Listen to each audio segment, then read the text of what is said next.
Olá, no Judiciário em Evidência de hoje vamos falar sobre os direitos da população idosa, que corresponde a mais de 30 milhões de brasileiros. Veja também, TJCE instala vara de delitos de organizações criminosas. Justiça Cearense promove mais uma etapa do concurso para cartórios do Estado. E ESMEC realiza cursos sobre mídia e construção do papel político do Judiciário.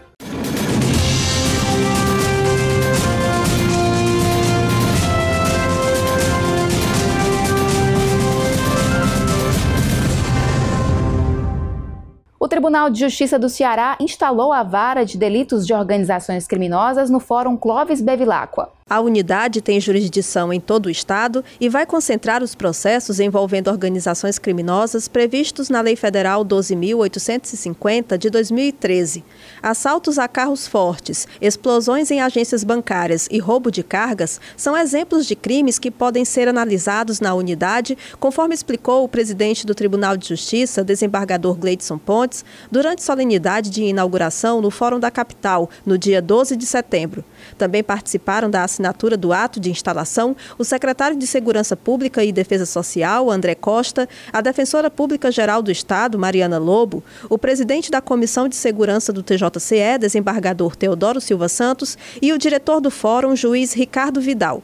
Segundo o chefe do Judiciário, a instalação da unidade especializada vai acelerar a resposta a esses delitos e promover integração com outros órgãos que atuam no combate ao crime organizado. Vários entes participam desse sistema. Nós temos polícia, nós temos defensoria, nós temos Ministério Público e nós temos a Justiça. Cada um deve fazer a sua parte a seu tempo e fazê-lo com certa brevidade para que o julgamento também se dê com celeridade. A criação da vara de delitos de organizações criminosas foi aprovada pelo Tribunal Pleno e sancionada pelo governador em fevereiro deste ano. No prazo de 180 dias, houve a remoção de magistrados e nomeação de servidores, além da disponibilização de equipamentos e espaço como gabinete dos juízes, secretaria e balcão de atendimento. A unidade é composta por 3 magistrados que vão decidir e assinar em conjunto todos os atos judiciais. O presidente do TJCE ressaltou que o tribunal realizou estudos e buscou experiências bem-sucedidas em outros estados. Tem em Alagoas como em Florianópolis. E acreditamos que a gente já vai iniciar com uma estrutura mais qualificada, porque você, ao visitar uma unidade da espécie, você procura tirar dali as boas práticas, você procura ver estruturas físicas, você procura ver a estrutura funcional, como é que as carências. Então você já aprimora. A logística de segurança de magistrados e servidores também foi pensada. O desembargador Teodoro Silva Santos e o presidente da OAB Ceará, Marcelo Mota, consideram a instalação da vara de delitos de organizações criminosas um ganho para a sociedade. Essa criação, sem dúvida, vai ser um salto de qualidade, até porque nós sabemos hoje que é fato a existência das organizações criminosas. Portanto, nós temos que, judicialmente, termos estrutura para dar resposta a essas organizações. Veio em boa hora, a exemplo de alguns outros estados, e nós estamos com a estrutura muito bem montada, e o que torcemos e o que esperamos em prol do destinatário, que é a sociedade, é que essa vara funcione contente, porque nós estamos dando total apoio e estamos apostando. A partir do momento em que se especializa uma vara, a qualidade, a produção do serviço, seja do servidor, do magistrado, é muito importante. Também vale ressaltar que deve ser necessária a sintonia entre a magistratura, o Ministério Público, a Defensoria Pública,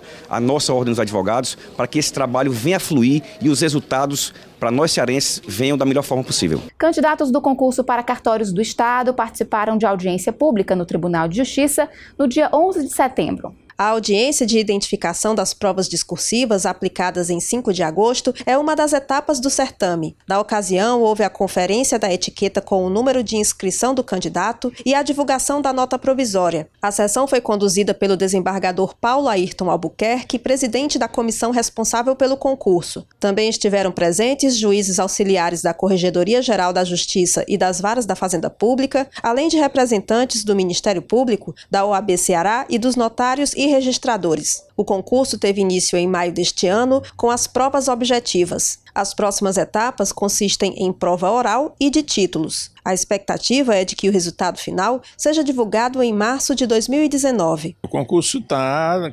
correndo dentro da normalidade. Deverá ser na SMEC a prova oral na primeira semana de fevereiro. Né? Após isso aí, eu acho que 30, 40 dias, vai depender do tempo dos recursos, já sairá a relação final por classificação. Depois desse procedimento da nota final, nós teremos uma última audiência pública, que o primeiro candidato em audiência pública vai escolher o cartório que ele quiser. O segundo escolhe e assim vai sucessivamente até o último. Estão sendo ofertadas 228 vagas, sendo 12 destinadas a pessoas com deficiência. O IESES, Instituto de Estudos Superiores do Extremo Sul, é responsável pelas provas. A relação das serventias vagas foi elaborada pela Corregedoria, atendendo também à lei da nova organização judiciária do Ceará. O último concurso para cartório ocorreu em 2010. A SMEC, Escola Superior da Magistratura do Ceará, promoveu o curso Mídia e Justiça, a construção do papel político do Judiciário. A formação destinada a magistrados e servidores ocorreu nos dias 13 e 14 de setembro. A jornalista Graziele Albuquerque atuou como formadora e mostrou aos participantes um panorama da relação entre o sistema de justiça e a mídia nos últimos 30 anos, desde a Constituição Federal de 1988. Segundo a especialista, o objetivo da capacitação foi promover pensamento crítico sobre a aproximação entre judiciário e mídia e de que forma o poder se comporta como ator político. Ela afirma que o aumento da exposição do judiciário nos últimos anos tem aspectos positivos e negativos. A justiça é um poder contramajoritário, né? O papel dela é um papel diferente do que é o executivo e que é o legislativo. Então, assim, uma coisa é a aproximação social, inclusive do ponto de vista de abertura, de transparência, accountability. Uma outra coisa é você ter uma justiça ancorada na opinião pública, que isso talvez traga problemas, inclusive conceitualmente, porque a gente espera de uma justiça que é mais neutra e que é mais imparcial, se é que a gente pode pensar num conceito de imparcialidade. Acho que neutralidade e equilíbrio é um conceito mais interessante. Graziele Albuquerque é doutoranda em Ciência Política pela Universidade de Campinas e mestre em Políticas Públicas pela Universidade Estadual do Ceará. Foi assessora de comunicação do Ministério Público do Estado e do Instituto Brasileiro de Direito Urbanístico. Também colabora com artigos para jornais como El País e Le Monde Diplomatique e sites especializados. O diretor da SMEC, desembargador Heráclito Vieira, participou do curso e falou sobre a relevância de se discutir comunicação no Poder Judiciário. Esse curso foi pensado primeiro para ampliar o leque de opções que nós oferecemos para servidores e magistrados. Hoje nós contamos com 36 cursos de formação continuada credenciados junto à Infam, que a escola oferece, além de eventos esporádicos, como palestras, seminários, ciclos de debate. Então, nesses cursos, nós procuramos abarcar e contemplar as matérias todas que são do interesse do Poder Judiciário. E essa relação do Poder Judiciário com a mídia ela é crucial para que o Poder Judiciário seja reconhecido e mantenha sua legitimidade e credibilidade perante a sociedade. Para Roberto Galindo, oficial de Justiça da comarca de Maracanaú, entender a imagem do Judiciário na mídia ajuda no trabalho diário em contato direto com a população. Eu acho que a gente tende a pegar todo esse reflexo da sociedade de como ela enxerga o judiciário, né? Então, é um curso que faz essa correlação da mídia com a justiça. O que a mídia fala da justiça. E, através dessas informações, a gente tem como tentar, ao máximo, melhorar essa prestação judicial, tanto na velocidade quanto na qualidade. Vamos para um breve intervalo e daqui a pouco voltamos para falar sobre os direitos dos idosos. A palestra Política de Drogas e Segurança Pública deu início ao projeto Ensaios de Emergência. O objetivo é criar um espaço de debates sobre desigualdade social e violência. A abertura foi conduzida pela diretora acadêmica do Centro Universitário Farias Brito, Fernanda Denardim. Logo após, a juíza Luciana Teixeira, titular da 2ª Vara de Execução Penal de Fortaleza, falou em nome dos outros 3 idealizadores do projeto Ensaios de Emergência. A magistrada explicou que o objetivo é provocar ideias, sensibilidades e percepções sobre o enfrentamento à violência. Esse movimento ele é um movimento que nasceu de nós 4, pessoas físicas, que lidamos com a questão prisional, que lidamos com a questão do processo criminal, que nos que fomos alimentados pela nossa angústia e também pelos nossos sonhos e esperanças de querer colaborar de alguma maneira com a melhoria do que a gente tem visto aí. Depois o público acompanhou a palestra do antropólogo Luiz Eduardo Soares, ex-secretário nacional de Segurança Pública. O especialista tratou do avanço da violência associado ao crescimento do tráfico de drogas. Para ele, é necessário pensar novas políticas de enfrentamento. A experiência que nós temos nos diz que o contexto em que a droga é vista como objeto de repressão policial, de aprisionamento, encarceramento, de justiça criminal, enfim, não é um cenário adequado. Nós estamos vendo o que nós estamos produzindo sem conter o consumo. Nós estamos produzindo muitas mortes, um aprisionamento absurdo, com consequências danosas, fortalecimento de facções criminosas, etc. Então resta para nós o outro contexto, que é trabalhar com as drogas como matéria ou matérias de educação e de cultura. A palestra ocorreu no dia 12 de setembro e foi seguida de debate mediado pelo professor Humberto Pinheiro. Na ocasião, ainda houve o lançamento do primeiro livro do projeto Ensaios de Emergência, que traz artigos de Luiz Eduardo, Igor Mendes e Sinara Gumieri sobre as variações entre a descriminalização das drogas, prisão como forma punitiva e as desigualdades históricas e atuais no Brasil. Nós queremos mostrar que existem outros caminhos e esses caminhos vêm sendo seguidos e desencadeando assim resultados positivos. Esses resultados vão repercutir diretamente no Poder Judiciário, nas varas de execução penal, porque nós teremos uma diminuição da violência, teremos a diminuição do número de crimes e, consequentemente, a diminuição do número de execução de penas. A nossa missão institucional e social repousa nesse tipo de conduta, né?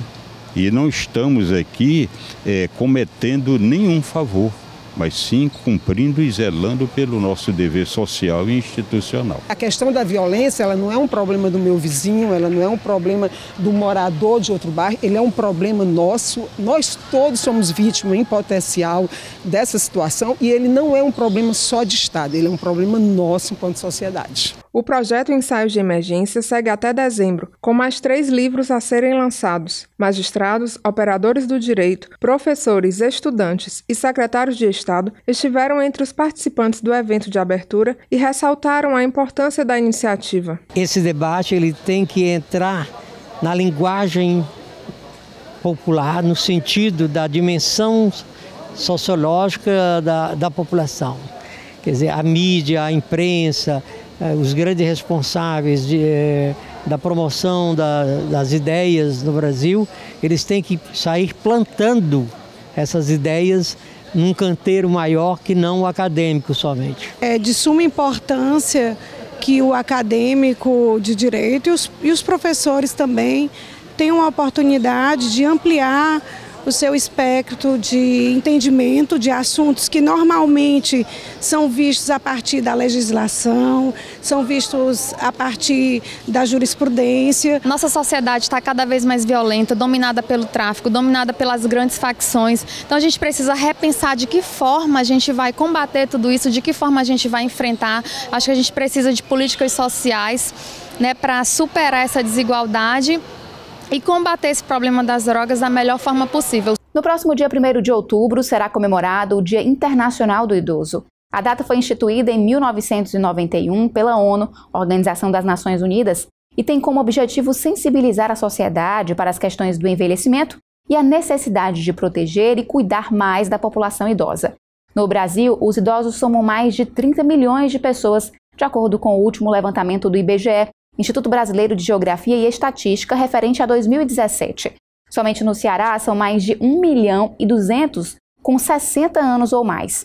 Aqui no estado, o Centro de Apoio Operacional da Cidadania do Ministério Público conta com o NUPID, Núcleo do Idoso e da Pessoa com Deficiência, que tem trabalhado na promoção desses direitos. Para falar sobre o tema, eu converso com o promotor de justiça Hugo Porto, à frente do centro. Seja bem-vindo. Muito obrigado. Doutor Hugo, em outubro de 2003, o Brasil instituiu o Estatuto do Idoso. Que avanços a lei trouxe em relação à garantia de direitos dessas pessoas? A política nacional da pessoa idosa, ela dista a década de 90. Era necessário que tivesse uma sistematização para que tivesse efetividade de direitos e garantias. Então, o Estatuto consolidou as leis e sistematizou direitos. direito a atendimento prioritário, direito ao trabalho, direito à saúde, direito ao lazer, direito à cultura, e entre tantos outros. E também um sistema de garantia e proteção. Foram consolidados também delitos que são destinados à proteção da pessoa idosa. Então, são chamados crimes estatutários. O Estatuto vem com um grande manancial de outras legislações, fazendo referência, de sorte que a gente possa ter um sistema completo, olhando para a Constituição, mas também nas normas infraconstitucionais a gente possa ter um instrumento para conseguir que se efetive direitos e que garanta a proteção e um envelhecimento sadio e cidadão. O Estatuto diz que é a obrigação da família, da sociedade e do poder público assegurar esses direitos. Qual a punição para quem descumpre a lei? Dependendo do ator, do agressor, se você pegar as estatísticas, a violência contra a pessoa idosa ela é intrafamiliar, ou seja, a maior estatística é dentro da própria família. Essas punições podem ir desde da questão da responsabilidade criminal, por os crimes que estão previstos no Estatuto ou outros do Código Penal, medidas protetivas que destinam contra esses agressores o afastamento do lar, não ter contato, a obrigação de pagar alimentos em algumas determinadas circunstâncias. E se a gente falar na esfera do ente público, que deve prover serviços, entidades assistenciais, pode ocorrer, as omissões podem ser também responsabilizados o gestor que mal agiu. E também aqueles particulares que prestam algum tipo de serviço, seja conveniado, subvencionado pelo poder público, ou serviços empresariais destinados, podem também sofrer sanções administrativas, civis, danos morais, danos materiais e também a questão criminal. Dentro da família, quais são os crimes mais comuns? As que a gente observa mais são questões de ordem de violências físicas, maus tratos, abandono, negligência e a questão patrimonial é sempre muito presente. E com relação ao poder público, doutor Hugo? O poder público vem ao longo desses 15 anos do Estatuto evoluindo a um passo ainda muito lento. O Estado do Ceará possui uma ILPI pública, que é estadual, a política municipal, e agora no começo do ano inaugurou uma do município de Fortaleza. Então a gente possui 2 instituições públicas e as demais são instituições subvencionadas, como o Lar Torre de Melo, que é uma instituição centenária, como Lar de Maria, Casa Catarina de Laborré, que tem todos esses as outras ILPIs que chamam. Mas nós não temos aqui, por exemplo, um centro-dia. Está sendo discutido e inaugurado no mesmo prédio dessa ILPI que fica ali na Vila do Mar, mas outros equipamentos como casas-lares, repúblicas, não tem ainda. E a gente observa que os outros estados também estão num processo de evolução nesse tipo de serviço e entidade de atendimento. Como proteger os idosos que não têm condições de viver com a família ou sozinhos? Primeiro, sempre trabalhar para que ele se mantenha na vida comunitária. O idoso tem, como todos nós, a nossa história de vida, nossos laços de amizade. Então, sempre trabalhar junto com a rede de proteção social e, eventualmente, de saúde, dependendo do perfil do idoso, que você consiga, primeiro, ver se a família não consegue se estruturar e se qualificar. A gente, no Ministério Público, sempre trabalha, primeiro, fazendo com que o Estado chegue na família, melhor qualifique e oriente. Tem situações que são gravíssimas e que realmente não dá para trabalhar a família. A gente procura no seio da comunidade, aquele vizinho, aquele amigo, e depois nas associações civis, ou seja, na sociedade, e por fim no poder público. O poder público tem, na tipificação do serviço socioassistencial destinado à pessoa idosa, ele tem, ou pelo menos na radiografia deveria ter vários equipamentos, né? O último é institucionalizar, que seria abrigar. O idoso não deve e nunca, salvo em casos excepcionalíssimos, ser colocado em uma instituição. Ele deve manter os laços e a vida comunitária. Isso dá uma longevidade e dá realmente um envelhecimento sadio. Como e onde a população pode denunciar casos de maus tratos? Existe um DISC, que se chama DDH, DISC Direitos Humanos, que vai até a Secretaria da Presidência da República, que você liga 100, que chama DISC 100, e você faz a sua denúncia por telefone, se você querendo ou não se identificar, Esse é o serviço de âmbito nacional, mas você pode se dirigir também no nosso núcleo, que fica na Lourenço Feitosa 80, que ali é o núcleo de defesa da pessoa idosa e da pessoa com deficiência. Será muito bem atendido. Temos hoje uma equipe de acolhimento, né, do primeiro contato. Depois distribuiremos para os colegas promotores que tenham, dependendo do perfil, se é um perfil de enfrentamento individual, ou se é um perfil de enfrentamento coletivo, ou seja, tratar com o Estado ou com o poder público. E também o centro de apoio, que fica na Avenida Antônio Salles, 1740, que o centro de apoio tem também essa missão que o Ministério Público quer ouvir. E também ouvir e transformar isso em ações efetivas que tragam resultados. A gente faz um breve intervalo e daqui a pouco continua a conversa sobre os direitos da população idosa. Até já!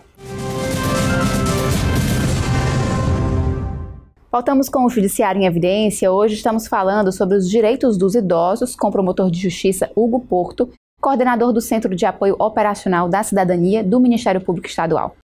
Doutor Hugo, com relação aos planos de saúde, como identificar cobranças abusivas por conta da idade do segurado? O Estatuto é muito claro, não se pode fazer cobranças pautadas em faixas etárias, isso é discriminatório.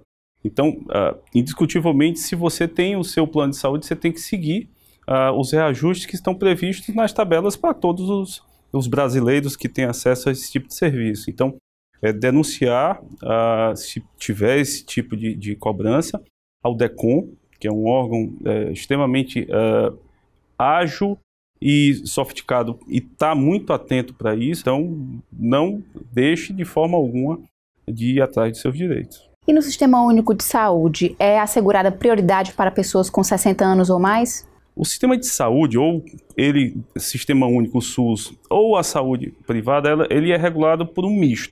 Se você tiver uma pessoa que chega numa situação extremamente grave, né, e precisa de um atendimento até para salvar a vida, ele tem prioridade porque é o protocolo de urgência e emergência. Mas o atendimento prioritário à pessoa idosa, as pessoas que possuem essa reserva legal, ele deve ser observado e é uma das fiscalizações que a gente tem feito com muito afinco. O Estatuto prevê a reserva de 5% das vagas nos estacionamentos públicos e privados aos idosos. Qual a punição para quem não respeita essa regra? Se você pegar um shopping, um estacionamento de rotatividade, ele deve, por obrigação legal, fazer a reserva dentro do percentual ou mais. Tem a sinalização correta dela, é necessário ter a sinalização horizontal e vertical para que possa ser multado, está previsto isso. Se não for feito, sofre sanções, desde a obrigação de fazer, desde a possibilidade de cobrança de danos coletivos, ação de indenização por danos coletivos. E se tiver um viés, uma concessão pública, ou seja, tiver um inhame público, também é uma responsabilização na área administrativa. O idoso também tem prioridade no atendimento judicial? Os processos devem ter na sua gestão de vara a observância daqueles atores que têm atendimento prioritário, como o caso da pessoa idosa, como o caso da pessoa com deficiência, algumas pessoas com algumas doenças que o Código de Processo Civil estabelece. Então, sim, deve ser visto e deve ser cobrado. E quais os direitos em relação à gratuidade em transporte coletivo, meia entrada e outros benefícios sociais? Tem direito aos transportes coletivos, salvo os tidos como seletivos, né? Tem direito à meia entrada em programas culturais, de esporte. É bom que se diga assim, tem o direito à entrada dele. Às vezes acontece uma confusão de você vir com a sua esposa, só que a sua esposa não é idosa. Então, é um direito personalíssimo do idoso. Atendimento prioritário, a questão envolvendo também o transporte intermunicipal dos 2 assentos, com algum regramento de solicitação com algum prazo de antecedência. Ou seja, o Estatuto veio a avançar nessas questões, porque a gente precisa fazer cada vez mais com que a sociedade faça de forma autônoma isso e um processo de controle social e de fiscalização do poder público. Doutor Hugo, qual a importância da parceria com os demais órgãos do sistema de justiça para a efetivação dos direitos dos idosos? É fundamental. Essa sintonia faz com que a gente acelere no processo de reconhecimento e de proteção à pessoa idosa. Recentemente houve o governo do estado sensível a isso, criou uma delegacia voltada à proteção da pessoa idosa e da pessoa com deficiência. Os próprios profissionais estão lá, delegados, agentes, a equipe que está lá, se qualificou muito bem, tivemos a oportunidade de passar por essa qualificação junto à academia, e a gente percebe que essa especialização faz sim os desafios serem um pouquinho menores, são gigantescos, mas faz também com que a gente consiga dialogar melhor com esse segmento, que em 2050 corresponderá a 32% da população brasileira. Ou seja, nós temos a longevidade como uma agenda para ontem. Nós não podemos nos preparar para a questão do envelhecimento esperando algo como daqui 5, 10 anos. Isso está acontecendo. E sem planejar políticas públicas voltadas, nós vamos ter, sim, uma possibilidade de um Brasil com alguns colapsos no sistema de saúde, no sistema de previdência, no sistema de proteção mesmo familiar. Então, essa especialização permite criar fóruns qualificados e especializados para pensar o futuro do Brasil, que já é, e que o envelhecimento seja de atores autônomos, orientados, sadios e participativos. Eu conversei com o promotor de justiça Hugo Porto, coordenador do Centro de Apoio Operacional da Cidadania do Ministério Público, sobre direitos dos idosos. Muito obrigada pela entrevista. Nós que agradecemos do Ministério Público o espaço que está sendo dado. O Judiciário em Evidência fica por aqui. Confira outras notícias em tjce.jus.br. Acesse também nossas redes sociais. Muito obrigada pela companhia e até semana que vem.